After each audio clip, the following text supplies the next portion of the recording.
Rain poured down in sheets over San Francisco's Embarcadero, turning the street into a river of light and reflection. Headlights cut through the mist like lost souls searching for direction, and every drop that fell seemed to carry a memory of something broken. Beneath the awning of a small cafe still open past midnight, Evelyn Hart sat hunched over her sketchbook. The world around her was gray and trembling, but her pencil kept moving, tracing the shape of falling rain. She called them memory drops, each one an echo of something she could not forget.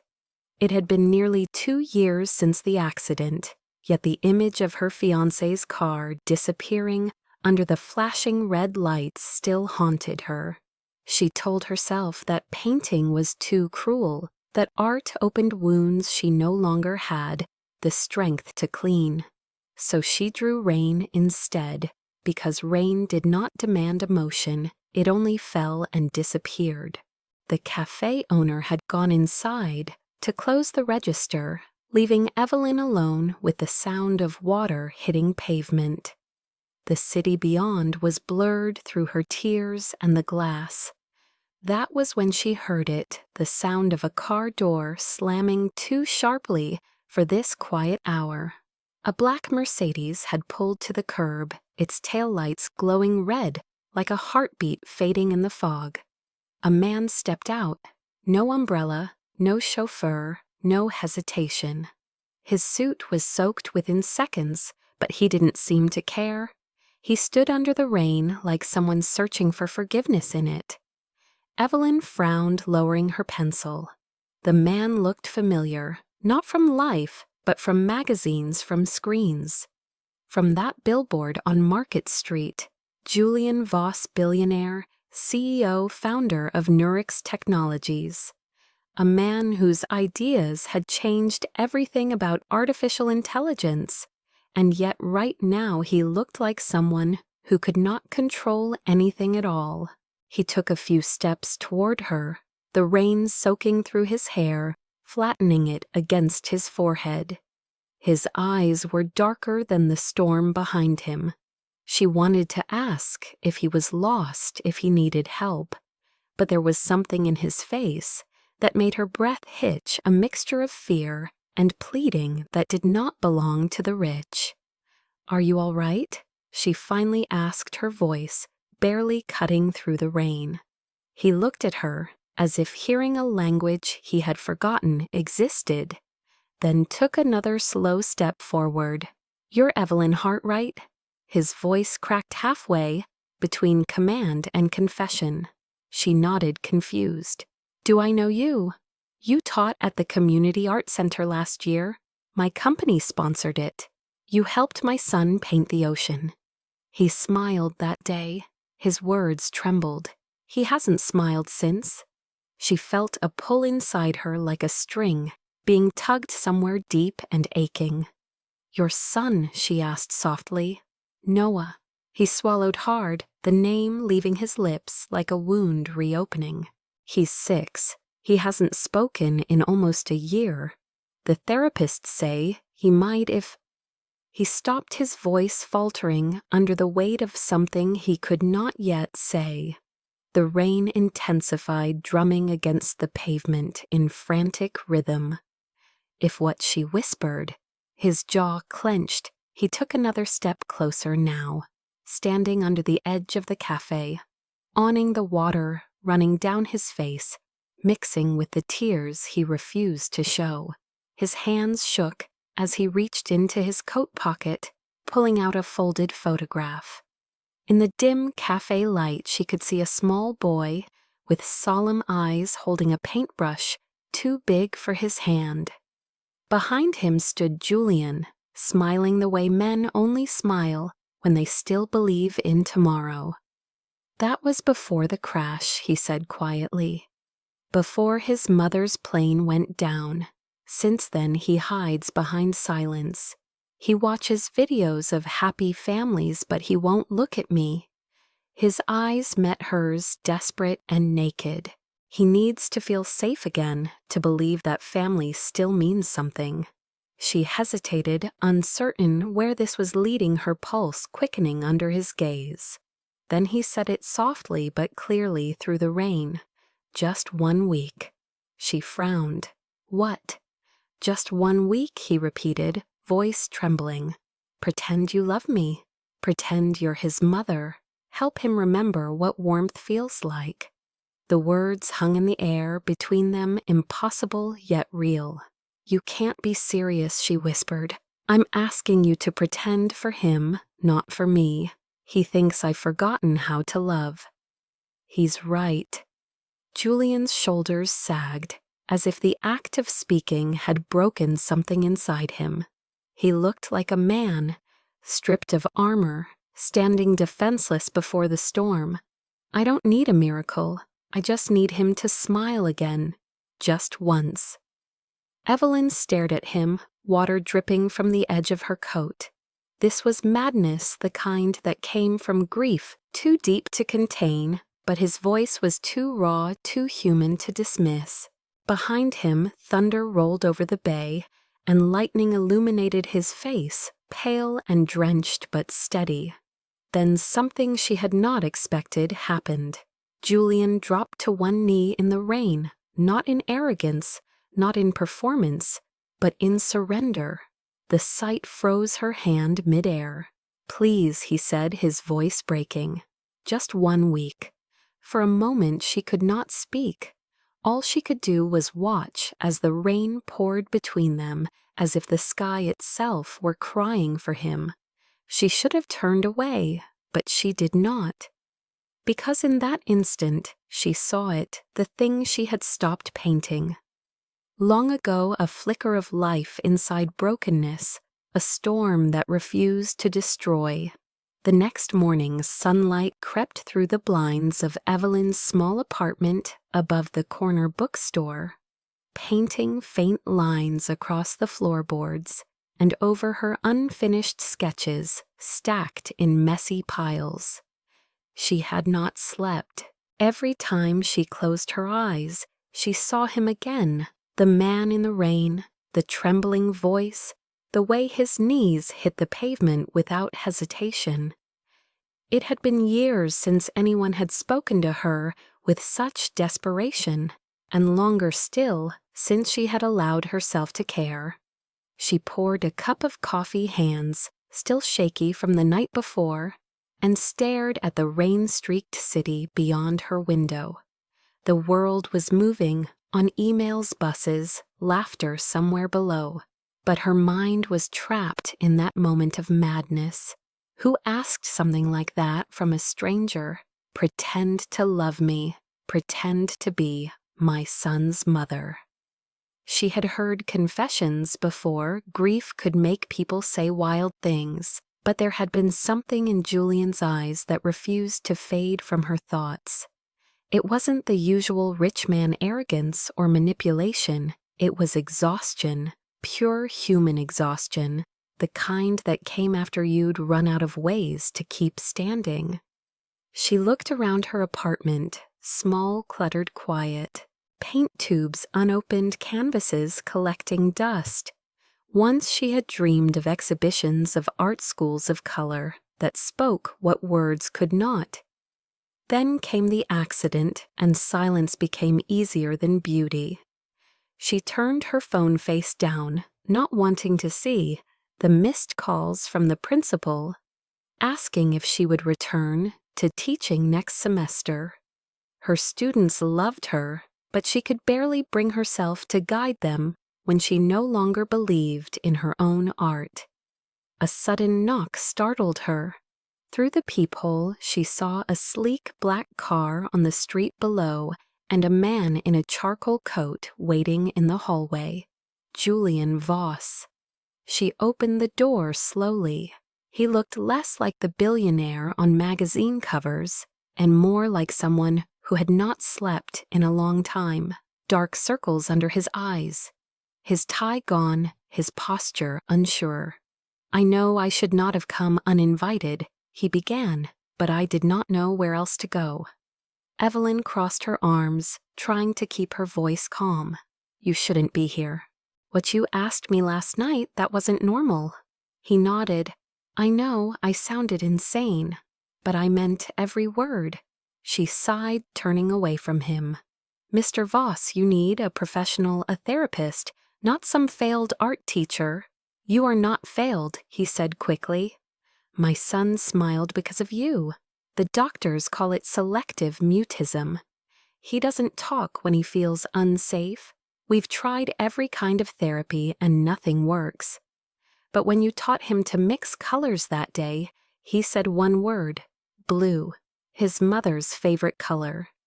The name hung heavy in the air. Evelyn's chest tightened.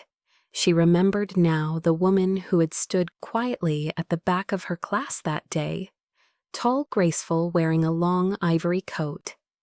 The woman had donated paint supplies and whispered thank you before leaving. The same woman who had later died in that crash over the Pacific. Your wife, Evelyn murmured. She came once. I remember her eyes. Julian's gaze lowered. She was the one who told me art could heal what science couldn't. He stepped forward, voice breaking. I've built machines that can predict emotion, but I can't reach my own son. You're the only one who ever did. That's why I'm here. This isn't about pretending for me. It's about saving him. Evelyn felt the room shrink around her as if the air had thickened.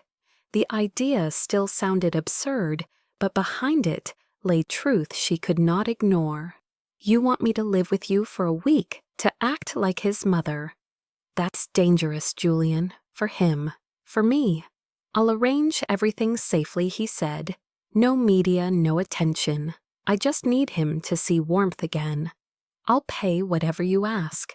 She shook her head. It's not about money. I don't even know your son.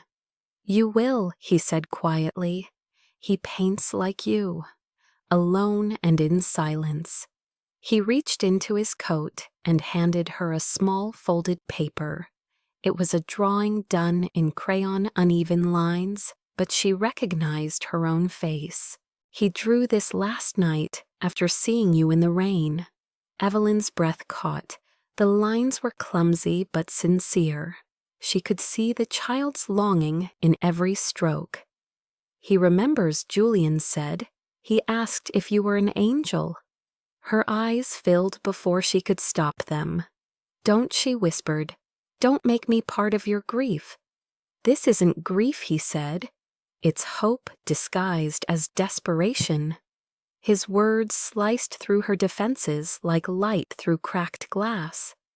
She turned toward the window, watching the morning mist fade into sunlight. Her reflection looked like someone she no longer recognized. Maybe she was tired of running from things that once gave her purpose. If I agree, she asked finally, what do I tell him? Who am I supposed to be? Julian exhaled a tremor of relief. You tell him you're a friend of his mother, someone who loves art like she did, someone who came to visit for his birthday. Evelyn hesitated, fingers tightening around the drawing. 1 week, she said. No cameras, no interviews, no headlines. Agreed, Julian answered. And when the week ends, I'll disappear, if that's what you want. She nodded slowly, her heartbeat uneven. When do we start tomorrow? He said. Noah's birthday is in 6 days. He turned to leave, then paused at the doorway. Thank you, Evelyn. You don't know what this means. After he left, she stood in silence, staring at the paper in her hands. The child's version of her smiling beneath a crude sun. Something inside her shifted, an ache she thought had turned to stone. She placed the drawing on her easel where unfinished sketches waited and whispered to herself just 1 week. For the first time in years, she felt a flicker of curiosity about color again. The morning light glimmered off the edges of the page, and for the briefest moment, she imagined that maybe rain could paint too. The next day came dressed in fog and faint sunlight, as if the city itself was unsure whether to rise or hide. Evelyn packed a small bag with more hesitation than she wanted to admit. A few shirts, her sketchbook, a box of paints she hadn't touched in months. The thought of entering the home of a man like Julian Voss, someone whose name was whispered in the same breath as innovation and power, felt like stepping into another world. But she reminded herself this was not about him. It was about the boy who had drawn her face in the dark. By noon, a sleek car waited outside her building, the driver polite but quiet. Through the tinted windows of the back seat, she saw the city shrink into memory as they drove toward the cliffs of Pacific Heights. When the gates finally opened, the world seemed to shift. The Voss residence wasn't a house, it was a fortress of glass and light, overlooking the restless gray of the Pacific Ocean. A mansion that reflected the sky but hid everything inside. Julian was waiting at the entrance, dressed simply in a gray sweater and dark jeans, a contrast to the sharp suits she remembered. He looked almost human this way, tired, understated, but real. "You came," he said softly as she stepped out. For a week, she reminded him, clutching her bag like a shield. He nodded, and the way his shoulders eased told her he had been afraid she wouldn't. Inside, the air was too clean, too quiet.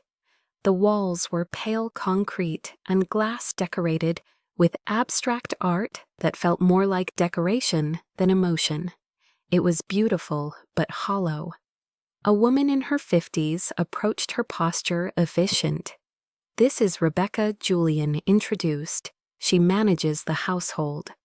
Rebecca's handshake was firm, but her expression unreadable. "We've prepared the guest suite as requested."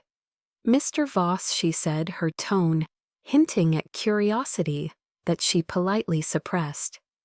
Evelyn gave a tight smile, aware that every detail of this situation screamed out of place. They walked through a corridor lined with digital panels showing weather forecasts and security feeds. "Smart home," Julian said, noticing her glance. "It adjusts lighting temperature, even music, automatically. But it can't make the house feel alive." His honesty surprised her. "Maybe that's not something you can program," she replied quietly. He glanced at her, something like agreement flickering in his eyes.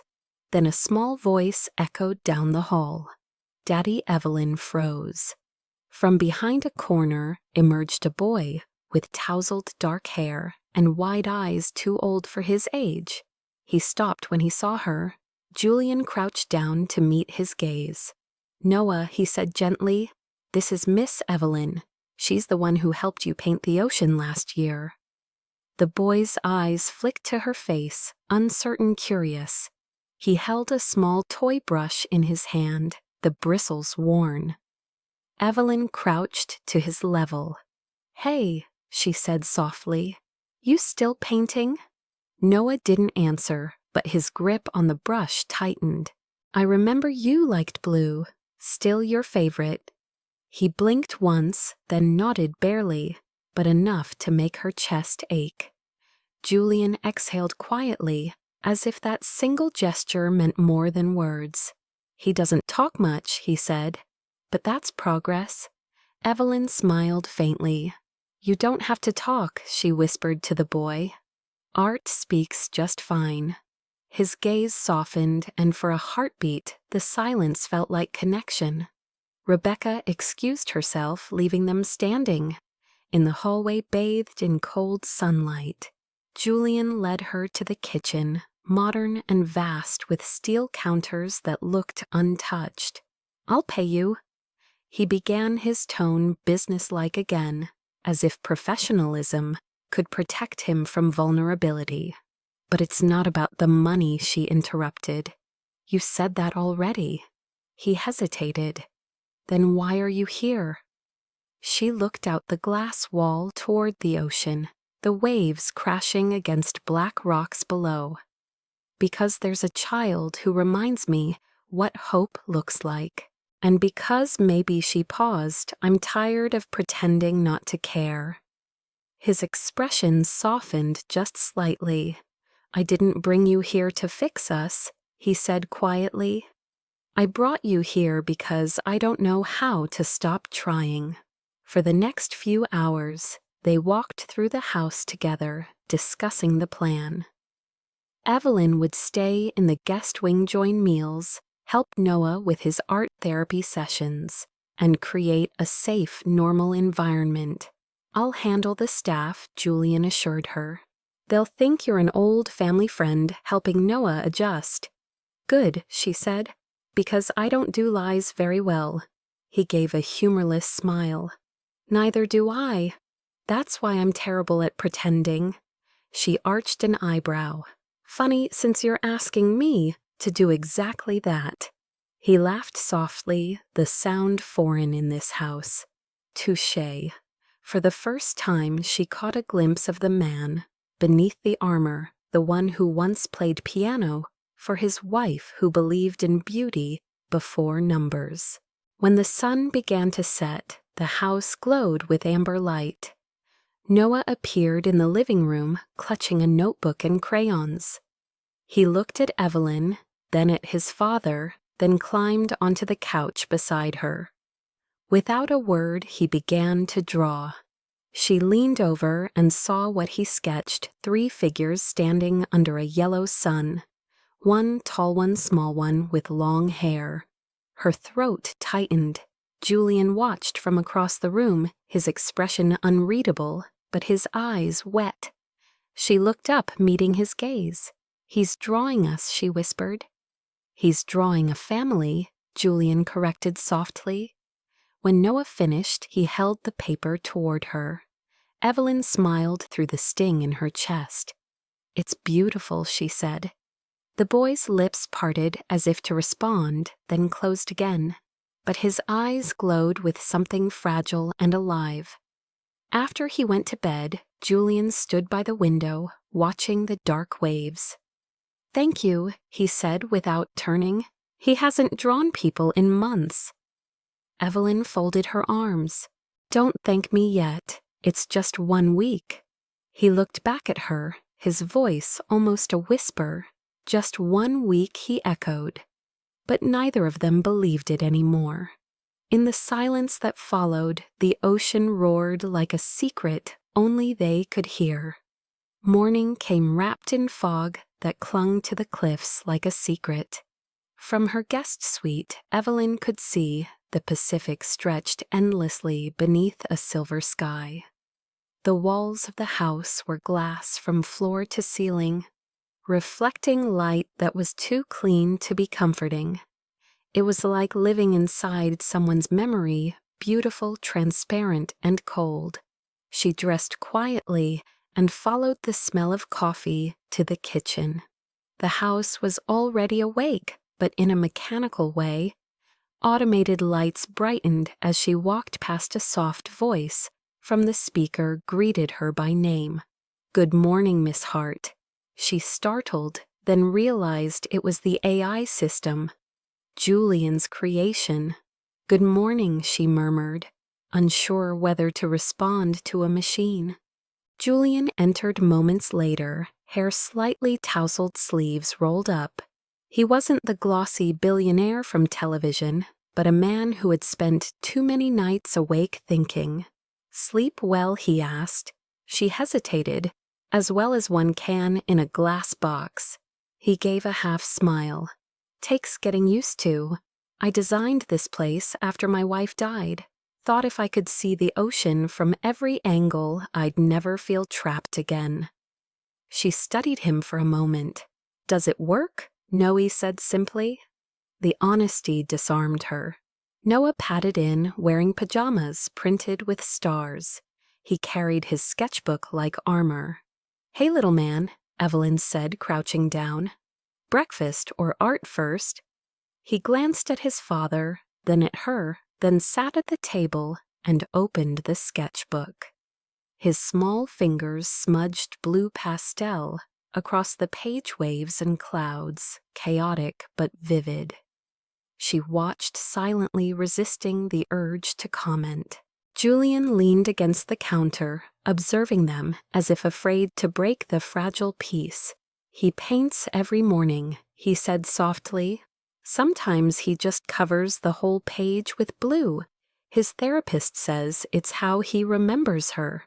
Evelyn nodded. "Blue is memory." Julian looked at her, curious. "That what you call it? I used to paint too," she said. "Stopped after someone I loved didn't come home." He didn't ask for details, but his silence was understanding. "The world breaks differently for everyone," he murmured. "But it still breaks." Later that afternoon, Evelyn explored the house with Noah trailing behind. Every surface gleamed. No clutter, no laughter. The walls displayed digital art generative patterns shifting endlessly. She stopped in front of one, a swirling display of color. "Who painted this?" she asked.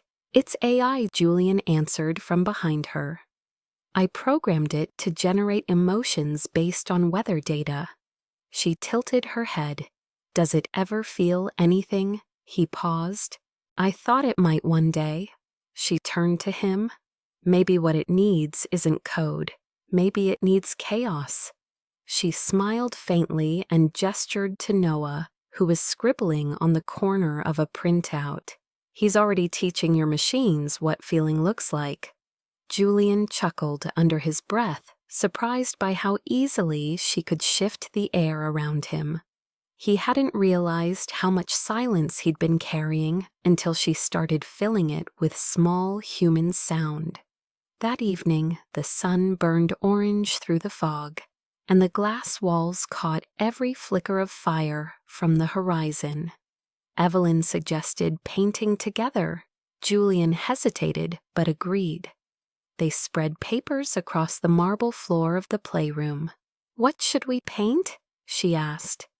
Noah looked thoughtful, then whispered a single word: "home." The sound hit Julian like a wave. It was the first time his son had spoken in months. Evelyn froze for half a second before smiling softly. "Home it is," she said, as if nothing extraordinary had just happened. They painted side by side, Noah's strokes wild and free, Evelyn's soft and patient, Julian's careful and hesitant. When he finally picked up a brush, his hand trembled. "It's been years," he admitted. "She used to paint. I watched her once, but I never joined." "Then this is your first time," Evelyn said gently. "You can't ruin it if you start with truth." He looked at her, and for the first time there was warmth behind his restraint. "What if I don't know what home looks like anymore?" She met his eyes. "Then paint what you miss." He exhaled and dragged the brush through a pool of color. The lines were uneven, clumsy, but real. Noah laughed as his father accidentally smeared blue across his wrist, and for the briefest moment the house echoed with sound. A child's laugh, a father's shy grin, a woman's quiet joy. Evelyn's throat tightened. She had forgotten how human laughter sounded when it wasn't forced. Afterward, she cleaned the brushes while Julian tucked Noah into bed. When he returned, she was standing by the window, watching waves crash against the rocks below. "You were right," he said quietly behind her. "The house is alive tonight." She turned to him. "It's not the house, Julian. It's him." He nodded. "And you." She didn't respond. Their eyes met hers, guarded his searching, and in that silence, something unspoken passed between them. A fragile recognition, not attraction yet, not even longing, but the ghost of understanding. "You okay?" she asked after a long pause. His gaze lingered on the reflection of Noah's laughter, still ringing faintly through the halls. I forgot what that kind of sound feels like." The words landed between them heavy and honest. She wanted to reach out, but didn't. Instead, she smiled softly, the kind that forgives and promises nothing. "Then let's remember together," she whispered. He watched her disappear down the hall, her footsteps fading like brushstrokes dissolving into canvas. Outside, the ocean roared, and for the first time since his wife's death, Julian Voss let the sound wash through him without resistance. Somewhere in the house of glass, something had cracked, but not from weakness, from light trying to get in. By the third night, the rhythm of the house began to shift, as if the walls themselves had started to breathe again. The glass that once reflected only emptiness now caught the movement of laughter, faint and real. Julian worked from his home office during the day, but every evening he found an excuse to linger near the kitchen, where Evelyn and Noah painted or baked or invented silly stories about clouds shaped like dragons. He told himself he was simply observing progress for his son's therapy, yet every time she smiled, he forgot how to think like a scientist. That evening, a sudden storm rolled in from the Pacific. The power flickered, and the lights went out with a soft sigh. Evelyn laughed under her breath. "Guess even billionaires can't outsmart nature." Julian appeared from the hallway, holding a flashlight, the beam cutting through the dark. "Generators delayed. Happens when you build a house smarter than yourself. Good thing I brought candles," she said, retrieving a box from the drawer. Within minutes, the kitchen glowed in soft amber light, the storm pressing against the glass like a restless heartbeat. Noah sat on the counter, swinging his legs while Evelyn stirred a pot of soup over the gas stove. Julian leaned nearby, his sleeves rolled the storm, painting his face in shadows. "This feels almost normal," she said quietly. "Dinner by candlelight with your boss watching your cooking," he teased gently. Romantic in a very corporate way. She rolled her eyes but smiled. "Don't get used to it. I'm only pretending to like you." "Pretending," he echoed, stepping closer. "You're better at it than I thought." The air between them thickened, not with words, but with something slower, heavier. She turned back to the pot, pretending not to notice how near he stood, how his reflection shimmered beside hers on the glass window. When she reached for a spoon, her fingers brushed his. The contact was brief but electric, a collision of nerves and memory. For a second, neither moved. The storm outside roared, as if sensing their hesitation. Then Noah giggled, breaking the spell, and they both exhaled like waking from a dream. "You okay, buddy?" Julian asked, his voice still rough. The boy nodded, grinning at their flushed faces. Evelyn laughed softly, her cheeks warm. "Guess someone knows we're bad actors." Dinner became a quiet celebration of simplicity. 3 bowls of soup, the sound of rain, the hum of presents. Later, when Noah grew sleepy, Julian played piano in the living room. The melody was soft at first, tentative. Evelyn paused by the doorway, watching him under candlelight. The notes floated like memories resurfacing. She realized she had heard that song before the night, of the art gala years ago when a woman in a white dress had approached her to say, "Thank you for teaching children to find beauty in color." The same woman whose face now lived only in photographs, Julian's wife. The connection hit her like a slow ache. "You wrote that piece for her?" she said softly. He stopped playing, eyes lowering. "She loved it, said it made the house feel human." "It still does," Evelyn whispered. He looked up at her, searching. "You remember her?" "She came to my class once, told me she believed art could heal even machines. He blinked slowly, the revelations sinking in. You knew her, barely, but she was kind. The silence that followed wasn't heavy. It was reverent, the kind of silence that holds both sorrow and grace. She would have liked you, Julian said finally. Evelyn smiled faintly. I'm not sure she'd approve of me pretending to be her. You're not pretending, he said quietly. You're reminding us what she left behind. The words hung in the air long after the music stopped. She sat beside him, the piano keys gleaming between them. Julian, this what we're doing, it can't go beyond what it is. I know, he said, though his voice betrayed uncertainty. This is about Noah. She nodded. Yes, about Noah. But as she said it, her heart betrayed her too. Over the next few days, the boundaries between real and pretend began to blur. They spent mornings walking on the cliffs while Noah chased gulls. Afternoons painting in the sunroom where the air smelled of salt and turpentine. Julian joined them once, and when Noah smeared blue paint on his father's cheek, the boy laughed so hard he almost fell over. The sound made Evelyn's eyes sting. She had not cried in years yet. This laughter cracked something open inside her. That night she stood on the balcony wrapped in a shawl. Julian joined her with 2 mugs of tea. The storm had passed, leaving the world washed clean. He's talking more, she said. He called me Dad again today. His smile was small but genuine. You're good for him. He's good for me, she admitted. And you, he asked, still think I'm crazy a little?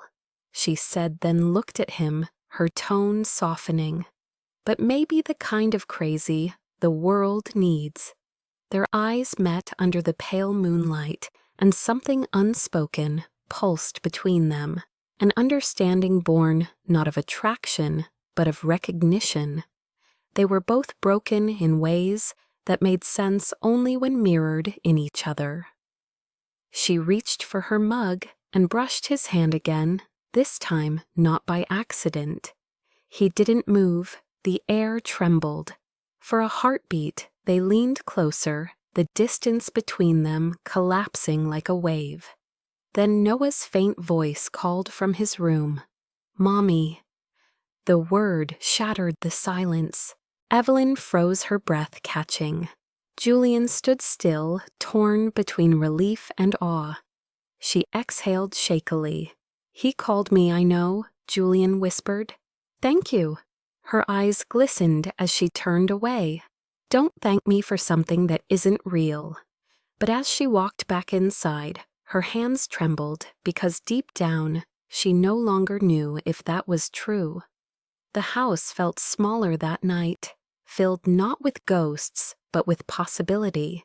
Somewhere in the dark, the piano waited for its next song, and the ocean whispered against the glass, carrying the rhythm of hearts learning to beat again.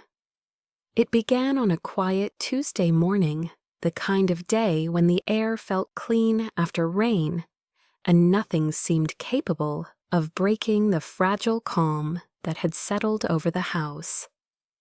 Evelyn woke to the sound of waves crashing faintly in the distance, and Noah's laughter echoing from the hallway. For a fleeting moment, she believed everything was safe, that this tiny world they had built of paint stories and late-night piano melodies could exist untouched. But by noon, the illusion shattered. It started with a notification on her phone, a buzz that refused to stop. Her name was trending. She stared at the screen, her stomach twisting. Billionaire CEO Julian Voss hires struggling art teacher to play fake wife in emotional therapy experiment. The headline read. Under it, a still frame from the security camera footage in the driveway, a grainy image of her carrying Noah, his little arms around her neck. Julian standing beside them. The article was filled with speculation anonymous quotes and photos pulled from her old art website.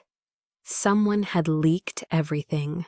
Within an hour, hundreds of comments flooded social media, some accusing her of being a gold digger, others calling her a con artist. It spread like wildfire. When Julian found her, she was standing in the living room, clutching her phone as if it were a bomb about to go off. "It's out," she said. Her voice cracked. "Everything. They know." Julian's face tightened. He took the phone, scrolling through the article, his expression turning from disbelief to fury. This was private. "Only Rebecca and the PR team knew about your stay. You told them," her tone sharpened. "You said no one would know." "I didn't," he snapped, then softened, realizing his anger wasn't helping. "I'll handle it. My legal team can shut this down." "You can't shut down the internet," she said quietly. "It's already everywhere." He raked a hand through his hair, pacing. "I'll issue a statement. Call it a misunderstanding. Say you were part of an educational program." "A lie?" she asked, eyes narrowing. Another one, he froze. "Evelyn." "You said 1 week," she interrupted. "No cameras, no headlines, no pretending beyond that.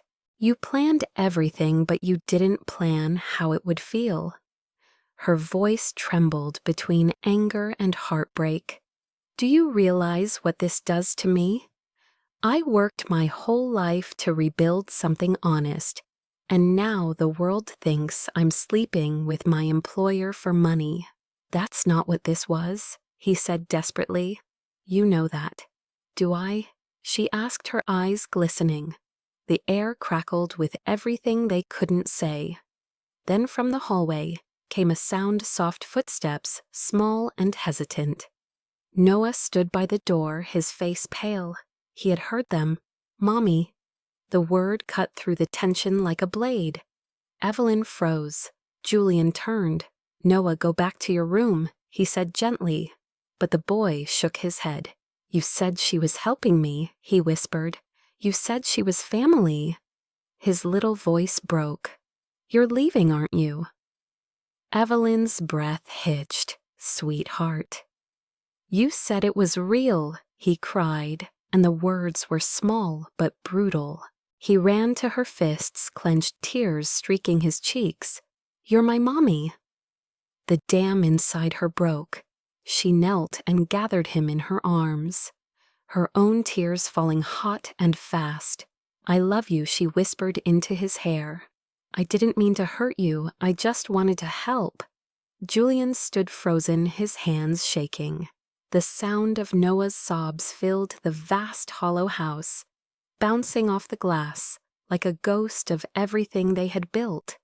After what felt like forever, Noah pulled away and ran down the hallway, disappearing into his room, the door slamming shut behind him. The silence that followed was unbearable. Evelyn wiped her face, her voice barely steady. "I have to go." Julian stepped forward. "No, please, we can fix this." "You can't fix truth once it's broken," she said. "He'll heal faster without confusion. This, whatever we were, was never meant to last." "You're wrong," he said hoarsely. "It was real. Maybe not in the way we planned, but it became real." She shook her head, grabbing her bag from the chair. "For you, maybe. But for me, it's a lie. The world is already tearing apart." She paused, her voice softening. "And for him, it's pain he didn't choose." She walked past him toward the door. "Evelyn," he called, his tone a plea. She turned, tears catching the light. "Don't make me your redemption story, Julian. I'm just a person who stayed too long in someone else's grief." And then she was gone, her figure swallowed by the rain outside. Julian stood motionless, the echo of her footsteps haunting the marble floor. Upstairs, Noah's crying quieted into muffled sobs. Julian pressed his palms to the glass wall, rain streaking down the other side like veins. The world outside blurred, and for the first time in years, he didn't reach for control. He let himself feel the collapse. Later that night, he sat alone in the dark, scrolling through the headlines. Every photo of her face felt like a wound. Comment sections buzzed with cruelty, strangers dissecting a story they didn't understand. He could make a statement, hire lawyers, manipulate the narrative, but none of it would matter. Because the truth was simpler than any article could write. He had asked her to pretend, and somewhere along the line, she had become the only real thing left. He closed the laptop, the storm still raging beyond the glass, and whispered into the dark. She was never pretending. But the house did not answer. The house was quiet again. Not the peaceful kind of quiet that follows laughter, but the hollow quiet of something missing. It was as if Evelyn had taken the color with her when she left, and all that remained were outlines, shadows, of moments that once felt alive. Julian woke before sunrise and sat in the kitchen where her mug still rested on the counter, faint traces of paint on its handle. Noah's drawings hung on the wall, bright and careless, but now they looked wrong in this sterile light. For days, the boy refused to eat, refused to draw, refused to speak. When Julian tried to read to him at night, Noah simply turned away and pulled the blanket over his head. The therapist said children processed loss in waves, that silence could mean healing, but Julian knew better. This silence wasn't healing, it was absence echoing.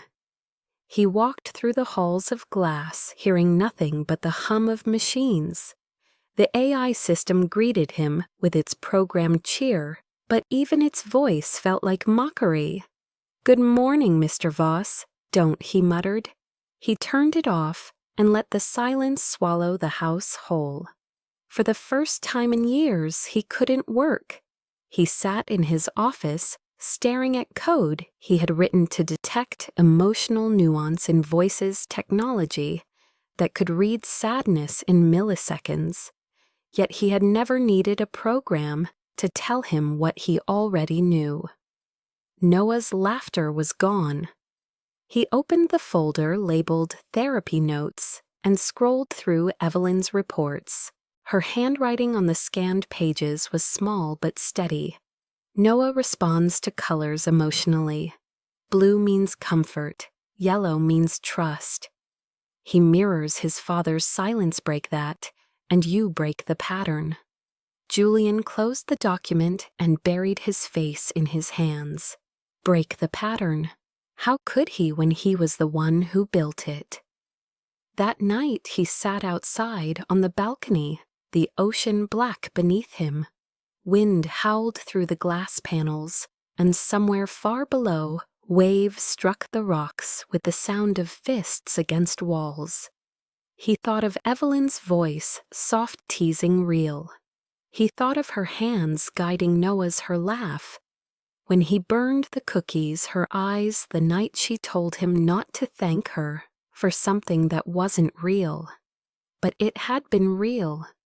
He could still feel the warmth of her shoulder against his when they watched the sunset that last evening. He picked up his phone several times, typing and deleting the same message. "Come back." Each time he erased it before sending. She had made her choice, and he had to respect it. He owed her that. A week passed, then two. Julian moved like a ghost through his own house. He canceled meetings, turned down press requests, ignored investors. The world outside was loud with speculation, but inside the house of glass time stood still. Noah began to draw again, but only in gray. His crayons broke one by one, as if the colors themselves refused to return. Julian kept each torn page, stacking them in a drawer he could not open without trembling. One night he found himself in the playroom. The mural on the wall was still there, the one Evelyn had helped Noah paint. 3 figures under a yellow sun. Only now in the darkness, the paint looked faded, almost translucent. Julian knelt and touched the wall, his fingertips brushing the dried surface. He whispered to the empty room. "You said 1 week." His voice cracked. "But 1 week was all it took to make me forget how to live without you." He stayed there until morning, sitting on the floor beside the painting. When daylight came, he took out Noah's art box and set it on the table. "Let's paint," he said when the boy wandered in. Sleepy-eyed, Noah hesitated, studying his father's face. "No blue," he whispered. "Hurts." Julian's chest tightened. "Then we'll make something new." He dipped the brush into yellow and began to paint the sunrise over the ocean. Noah watched, then slowly picked up a crayon. Together they covered the gray paper with color, awkward, uneven, but alive. When they finished, Noah leaned his head against his father's arm, exhausted. "She's not coming back," he murmured, almost too soft to hear. Julian froze, then whispered, "I know." He wanted to tell him that maybe love didn't disappear, it just changed form, but the words stuck in his throat. That night, after putting Noah to bed, Julian sat in his office again. The screen glowed with Evelyn's last message from weeks ago. "Take care of him. He deserves the truth." He stared at it until tears blurred the letters. Then, for the first time in years, he picked up a paintbrush. Not a stylus, not a digital pen, an actual brush. He dipped it into the leftover paint and began to add a new figure to the mural on the wall. This one stood behind the others, her shape outlined by light. He painted her hair gold, her hands open, the kind of gesture that meant both goodbye and stay. When he was done, he stepped back. The figure glowed faintly in the morning light that filtered through the glass. It wasn't perfect, but neither had she been. That was what made it beautiful. Over the next few days, something subtle shifted.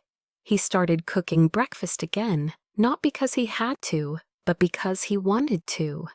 He told Noah stories about his mother, not the tragedy, but the joy, the songs she sang, the way she painted skies that never ended. And though Evelyn was gone, her presence lingered in every color, in every laugh that dared to return. The house was still too big, too bright, but it was no longer empty. It breathed again. On the 5th night, Julian found Noah asleep on the couch holding a paintbrush. The boy had fallen asleep mid-drawing a picture of 3 people standing under a rainbow. The woman in the middle wore a dress made of light. Julian's throat burned. He knelt, kissed his son's forehead, and whispered, "She'll always be here, Noah, just not in the way we expect." He looked out the window, where the ocean stretched wide and endless. Somewhere in that horizon, he imagined Evelyn's voice saying, "Break the pattern." And so he picked up the brush again. This time he painted the sunrise, not as memory, but as beginning. The silence wasn't gone, but it was changing. It no longer felt like grief. It felt like waiting for something, for someone, for the rain to return. The first rain since she left came without warning, sweeping across San Francisco like a ghost remembering the way home. It fell hard against the glass walls of the house, blurring the view of the ocean until sky and sea became one trembling gray. Julian stood at the window, phone in hand, reading the latest report from Noah's doctor. Stress-related fevers, it said. Triggers linked to separation anxiety. He looked at the boy sleeping restlessly on the couch. His cheeks flushed, his breath shallow. The thermometer had read 103. He had tried everything: medicine, cool cloths lullabies, whispered through exhaustion, but Noah kept murmuring the same word in his sleep. Mommy. The sound broke him. It wasn't fair, he thought. Children shouldn't know how to ache like this. He brushed the damp curls from his son's forehead and whispered, "She'll come back." But the lie burned his tongue. He had no right to promise something he couldn't give. Lightning flashed outside, followed by the slow rumble of thunder. The storm deepened. The wind howled against the glass, like a voice that wouldn't be ignored. He looked down at Noah again, heard his soft, broken plea, and felt something inside him snap the same part that had once convinced him control could fix anything. He lifted Noah into his arms, wrapped him in a blanket, and whispered, "Hold on, buddy. We're going for a drive." Rain drenched him before he even reached the car. The road wound through the city like a ribbon of wet light. His hands gripped the wheel until his knuckles turned white. Every flash of lightning illuminating the reflection of his own fear in the windshield. He had lost one family to the sky. He wouldn't lose another to silence. It was almost 1 a.m. when he stopped outside Evelyn's apartment building. He rang the buzzer once, twice, 3 times rain, streaming down his face and dripping from his lashes. "Come on, please," he whispered into the intercom. For a long moment, nothing. Then a soft click. The door opened. She appeared at the top of the stairs, barefoot, wearing a sweatshirt too big for her, her hair a messy halo of sleep. Julian. Her voice carried disbelief, fear, and something else, something still unbroken. Then she saw Noah in his arms, limp and pale. Oh my God. She ran to them, her hands instinctively going to the child's forehead. "He's burning up. He keeps calling for you," Julian said hoarsely. "I didn't know where else to go." She took the boy from his arms without hesitation. "Come inside." The small apartment smelled like turpentine and rain. She laid Noah on the couch, her movements steady but urgent. The thermometer beeped the fever still high. "Get me the towel from the sink," she said, and he obeyed without question. Together they worked in silence, cool compresses, whispered reassurances, soft hands smoothing the boy's hair. After a while, Noah stirred his eyelids fluttering open. He saw her and let out a small broken sigh. "Mommy." She kissed his forehead, her tears falling onto his skin. "I'm here, sweetheart. You're safe." His breathing slowed, and for the first time in hours, he slept peacefully. Julian sank onto the floor beside them, his chest heaving from 1,000 unshed words. The rain beat against the windows, relentless. Evelyn turned to him, her voice barely audible. "You shouldn't have come." "I had to," he said, his voice shaking. "He needed you." "And what about you?" she asked, eyes searching his face. He looked away. "I don't know how to do this anymore." The admission tore through the space between them like thunder. She stared at him, this man who once seemed carved from certainty, now unraveling in front of her. "You're doing it," she said softly. "You're trying." He shook his head. "I tried to build something perfect, but all I did was build walls. You tore them down, Evelyn. And when you left, I realized I didn't want perfection. I wanted the mess that felt like living." She said nothing, afraid any word would break the fragile truth hanging between them. He looked up at her eyes glistening under the low light. "You said 1 week. But that week destroyed every lie I told myself about who I was." His voice broke. "Please don't make me pretend you don't matter." He reached for her hand, but stopped just short, as if asking permission to feel again. She didn't pull away. For a moment they just sat there, the sound of rain, like a heartbeat against the world. "Julian," she whispered, her fingers trembling. "This can't fix everything. I'm not asking for everything," he said, "just a chance to start where we stopped pretending."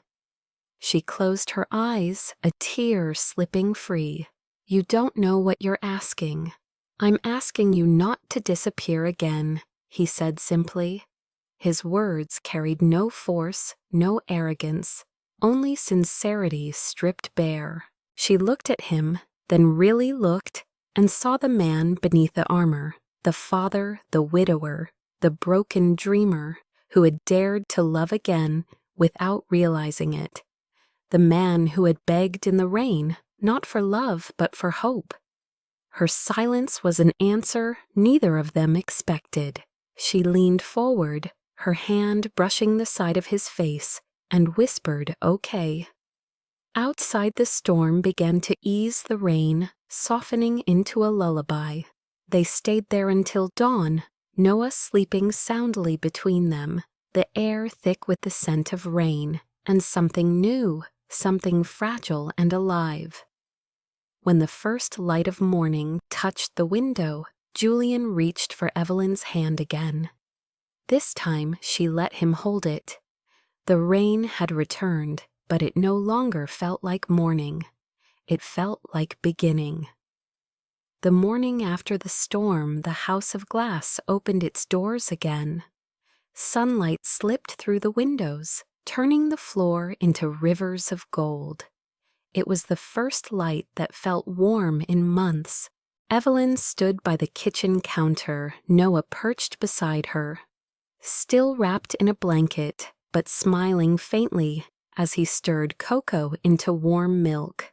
Julian watched from the doorway, hands in his pockets, a quiet awe written across his face. He couldn't stop thinking about the night before the rain, the fever, the way Evelyn's voice had calmed the storm inside both of them. He had come to her apartment in desperation and walked away with something he hadn't felt in years' peace. Now, as he looked at them in the golden morning, he realized the line between pretending and living had vanished completely. A few days later, they celebrated Noah's belated birthday. Not with grandeur or cameras, but with neighbors, friends, and the quiet warmth of laughter that finally belonged in the house. Evelyn had insisted on decorating the garden herself, hanging paper lanterns and ribbons, while Noah chased bubbles around the yard. Julian offered to help, but she only smiled and said, "You're better at standing there and pretending to supervise." "Pretending," he repeated. "That's what I used to be good at." "Used to," she teased. He looked at her with that quiet intensity that made words unnecessary. "I stopped pretending the moment you came back." The admission lingered between them, simple and unguarded. When evening came, the guests gathered under the trees strung with soft lights. The smell of vanilla cupcakes filled the air, and the sound of children laughing floated like music. Evelyn wore a pale dress that brushed the grass her hair loose, the sunset turning it into strands of copper. Julian couldn't look away. When it was time to cut the cake, Noah stood between them, cheeks flushed, his little hands gripping theirs. Julian cleared his throat, stepping forward to speak. The crowd quieted. "Thank you all for coming," he began. "This year has been difficult, but it's also been a reminder of how love finds its way back even when we think it's gone." He glanced at Evelyn, his eyes steady. "A year ago, I asked someone for 1 week. 1 week to pretend to be my wife, to help my son smile again. But what I didn't know was that she would give us far more than that she gave us home." Evelyn froze her breath, caught in her chest. The guests looked from him to her, sensing something sacred unfolding. "Evelyn, He continued, his voice low, "But carrying across the garden you once told me, art heals because it's honest. You were right. You healed us not with paint, but with truth." He stepped closer, holding out a small wrapped box. "I was never good at gifts, but this felt right." She opened it, finding a paintbrush inside her old one. The handle cleaned the bristles, replaced the initials EH carved at the base. "You found it," she whispered. "It was still in the studio," he said softly. "You left it behind the day you left us. I kept it because I couldn't let go." Her eyes shimmered. "Why are you telling me this now?" "Because I spent too long hiding behind logic and guilt," he said, voice trembling slightly. "But love isn't logic, Evelyn. It's faith. And you made me believe again." The guests were silent, moved by the sincerity in his tone. Evelyn's hands shook as she set the brush down on the table. "Julian, don't—" "No," he interrupted gently. "You deserve to hear it. I don't care if the world still thinks this started as a lie. They can write whatever headlines they want. The truth is simpler than that. You were never part of the lie. You were the truth that walked in pretending to be one." Tears welled in her eyes. She wanted to speak, to tell him that this wasn't how she had imagined things, but the words tangled in her throat. Then Noah tugged at her sleeve. "Blow the candles, Mommy," he said, smiling brightly. The word hit her like sunlight. She looked down at him, then at Julian, and suddenly every fear she had held onto lost its power. "All right," she said softly, smiling through tears. "Let's make a wish." Together they leaned over the cake, Noah's little hands resting on theirs, and blew out the candles. The crowd clapped, but Evelyn barely heard them. All she could feel was Julian's gaze, meeting hers, full of something raw and real. When the guests dispersed and the lights dimmed, she found him by the piano, his fingers tracing the keys without pressing them. "You shouldn't have said all that," she murmured, standing in the doorway. "People will talk again." "Let them," he said, without looking up. "I've lived half my life worrying about what people think. The other half I was too numb to care. This time I'd rather be judged for something real." "And if it breaks again?" she asked, voice trembling. He turned to her, his eyes soft but unwavering. "Then we'll build it again. Together." He patted the seat beside him. "Sit." She hesitated, then obeyed. He began to play the same melody as before, the one he had written for his wife. But this time the song sounded different, fuller, brighter. It wasn't grief anymore, it was gratitude. When he finished, he turned to her. "She used to say the piano could tell the truth," he whispered. "But tonight, it's you who made it honest." She blinked back tears. "Julian." He took her hand, his thumb brushing her knuckles. "You don't have to say anything. I just needed you to know." She squeezed his hand, the smallest gesture of understanding, and for a long moment neither of them spoke. Then from upstairs, Noah's laughter echoed through the halls, and the sound filled every corner of the house. They looked at each other and smiled. Later, when the guests had gone and the night settled into quiet, Evelyn stepped outside. The ocean stretched dark and infinite, the moon a silver coin tossed into the waves. She closed her eyes, breathing in the salt air, and for the first time in years, she didn't feel like she was standing on borrowed ground. Julian joined her silent beside her. They stood there, shoulders almost touching the wind, tangling their hair. "You know what I realized?" she said softly. "You can't fake love no matter how you start. If it's real, it finds its way through the cracks." He nodded slowly. And if it's not, then it never would have survived the rain, she said. He smiled faintly. Then I guess we passed the test, she laughed quietly. Barely. He looked at her, then his voice a whisper, carried by the sea breeze. I asked for 1 week, but life gave me forever. She turned her eyes meeting his, and before she could answer, he leaned in. The kiss was gentle, hesitant at first, then certain. It wasn't cinematic or perfect, it was human, messy, and real. When they finally broke apart, she rested her forehead against his.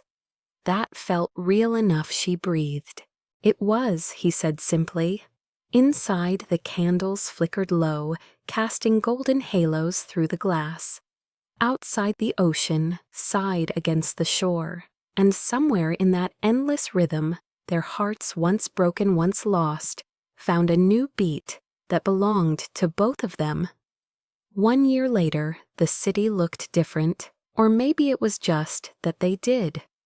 The rain had returned that morning, soft and steady, the kind that cleaned the air without drowning it. Evelyn walked through the quiet halls of the San Francisco Museum of Modern Art, her heels clicking softly against the marble floor. The air smelled of fresh paint and anticipation. She stopped in front of a sign that read, 1 week a collection by Evelyn Hart. Her heart fluttered at the sight. It wasn't just her exhibition, it was their story told in color. Behind her, she could hear the faint laugh of a child and the low murmur of a familiar voice. You're early, Julian said, as he came up beside her, his hand resting gently on the small of her back. Habit, she replied, smiling. I used to get here before sunrise when I painted. The quiet felt honest. It still does, he said, watching her face, as if the art on the walls could never compete with a life standing before him. Noah ran ahead, his small sneakers squeaking on the floor. He had grown taller, braver. He waved at a group of reporters, taking photos, shouting, "That's my mom's painting." Evelyn laughed, the sound full and warm. He's not shy anymore. Julian's smile softened. No, you gave him his voice back. She turned to him. We gave it back, she corrected. The exhibit opened with a painting of the first storm, the night he stood in the rain, broken and desperate, framed beneath the city lights. The canvas was filled with shades of blue and silver, every brush stroke a heartbeat she could still remember. Beneath the title read a single line in her handwriting, "Where pretending ends, living begins." As they moved through the gallery, each painting told another chapter: the quiet breakfast with Noah, the mural of laughter, the night of the leak, the broken piano reborn. People stopped to look, some wiping tears, some holding hands tighter. You turned our mess into beauty, Julian whispered. That's what artists do, she said. They take pain and give it purpose. They reached the final piece, a massive painting bathed in golden light. It showed 3 figures standing by the sea, the sun rising behind them. The colors glowed with warmth, and across the bottom, written in soft script, were the words he asked for 1 week, but life gave them forever. Julian stared at it for a long time, his throat tight. You kept that line. You said it, she replied. It belonged here. He turned to her, his eyes glimmering with the same sincerity she had fallen in love with. I meant every word. For a moment they stood there in silence, surrounded by strangers who didn't know their story but could feel it in the air. Noah tugged on her sleeve. Can we go get ice cream after this? She bent down, smiling. Of course. Then he looked up at Julian. You too, Dad. The word Dad still made Julian's heart catch. He knelt, brushing a hand through Noah's hair. Always.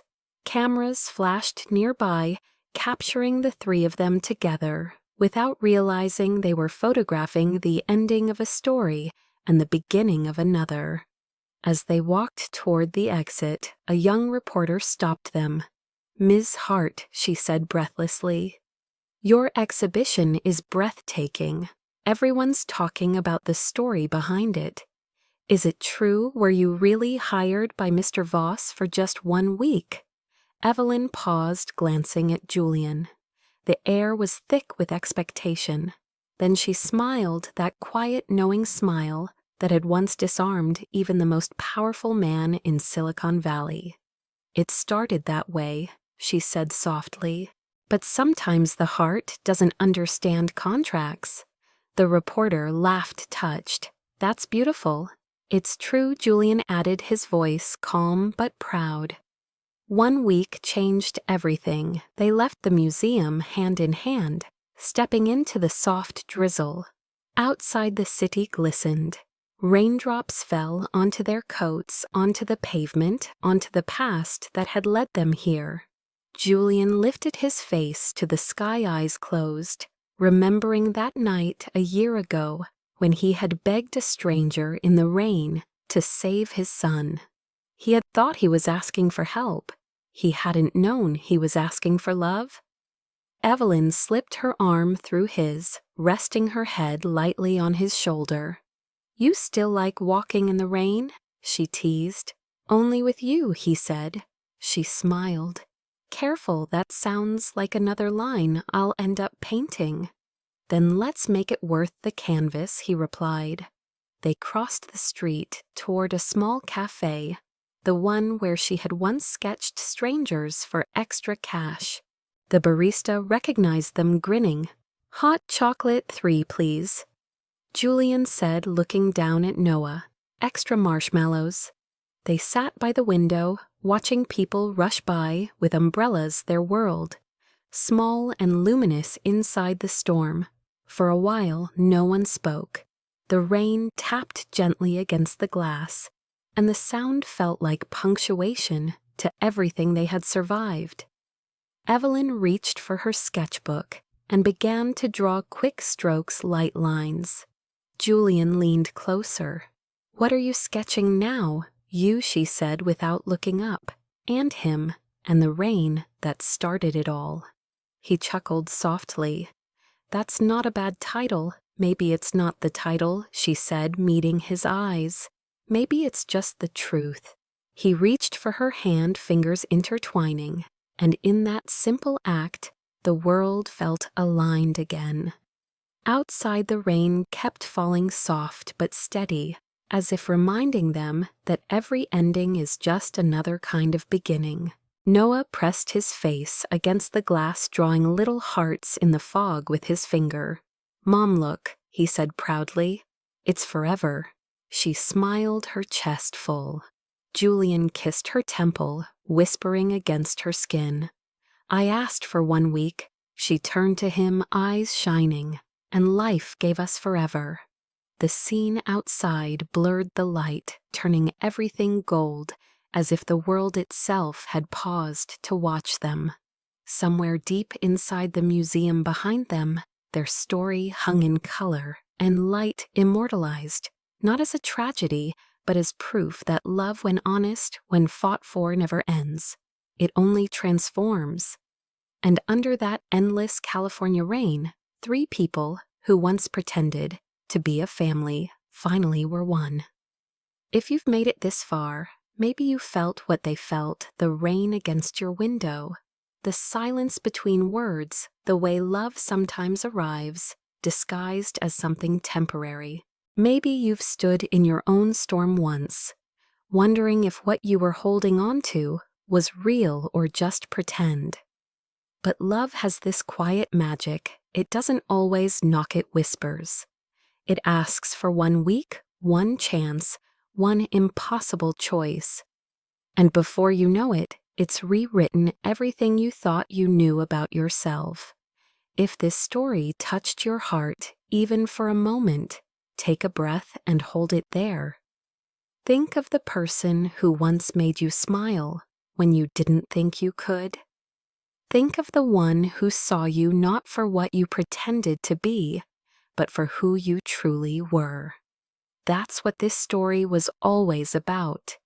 Not perfection, not fairy tales, but redemption through love that doesn't quit when the headlines fade or when the world misunderstands. Because real love, the kind that heals, isn't loud. It's steady. It's the hand that stays the voice, that returns the person who shows up when the rain begins again. So before you go, I want you to do something. Look around you. Is there someone who deserves to hear the words you've been too afraid to say? Maybe tonight's the night. Maybe that one message, one call, one "I still care" is all it takes to change everything. Love isn't about the grand gestures. It's about the week you didn't expect that turned into forever. And if you believe that some stories are meant to find you exactly when your heart needs them, then you're already part of ours. Drop a comment below and tell me, did you ever have a 1 week that changed your life? Tell me where you're watching from and what love means to you now. After hearing their story, I read every word, and each one reminds me why we tell these tales. Not because they're perfect, but because they're human. And if you believe that broken things can still be beautiful, that people can still start over, that even after loss, life can whisper, "Try again," then this channel is your home. Subscribe, stay close, and keep walking with us through stories that feel like memories through the rain and the healing through the silence and the light. Because sometimes all it takes is one story to make you believe again. And maybe, just maybe, the next one we tell will remind you that your forever might be waiting right where your heart stopped pretending. So don't leave just yet. Stay. Feel this moment. Let the rain fall and the truth settle. You're not alone in this. You never were.